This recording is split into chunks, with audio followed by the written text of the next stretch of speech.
Caesar কইরা পেটের মধ্যে গজ হ্যান্ড গ্লোভস প্রয়োজনীয় ইকুইপমেন্ট রাইখাই পেট সেলাই কইরা দিছে। আপনি একটাবার চিন্তা করে দেখেন একটা ডক্টর কতটা দায়িত্বহীন হলে এরকম কাজ করতে পারে। একটা মানুষের সারা জীবনের ব্যাপার। সিজার কি যাইতাই কথা মনে করছেন?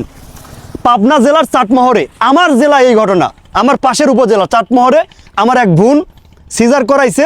সিজার করার পরে পেটের মধ্যে হ্যান্ড গ্লোভস প্রয়োজনীয় ইকুইপমেন্ট গজ এইগুলো রাইখাই সেলাই করে দিছে। 3 দিন পরে বাসায় আইছে পেট ব্যথা, পেট ফুলে যায়। তারপরে আবারও সদর হসপিটালে নিয়ে গেছে, এক্সরে করে দেখে ভিতরে সব কিছু রয়ে গেছে।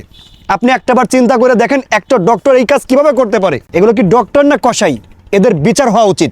এই বাংলাদেশে এদের বিচার হয় না বিধায় এই ধরনের ঘটনা হরদম ঘটে যাচ্ছে। আর আমাদের জেলা পর্যায়ে যে সদর হসপিটালগুলো থাকে এইখানে ডক্টর থাকে না কেন? এইখানে চিকিৎসা হয় না কেন? এইখানে নর্মাল ডেলিভারি বা সিজার কেন করানো হয় না? যদি ভুল না করে থাকি ক্লিনিকের নাম বোধহয় দীপা ক্লিনিক। এই ঘটনাটা ঘটাইছে। সিজারের পরে পেটের মধ্যে হ্যান্ড গ্লোভস প্রয়োজনীয় ইকুইপমেন্ট এবং গজ রেখেই সেলাই করে দিছে। আমি মনে করি এই ধরনের ঘটনার তাৎক্ষণিক বিচারের আওতায় আনেন না জন্যই আমাদের বাংলাদেশে এই ঘটনাটা সব থেকে বেশি ঘটতেছে। একটা ডক্টর সিজার করার পরে কিভাবে পেটের মধ্যে ইকুইপমেন্ট রেখেই সেলাই করতে পারে? এই সমস্ত ডক্টরের বিচার হয় না কেন? এদের বিচার 24 আওয়ার্সের মধ্যে কার্যকর করতে হবে।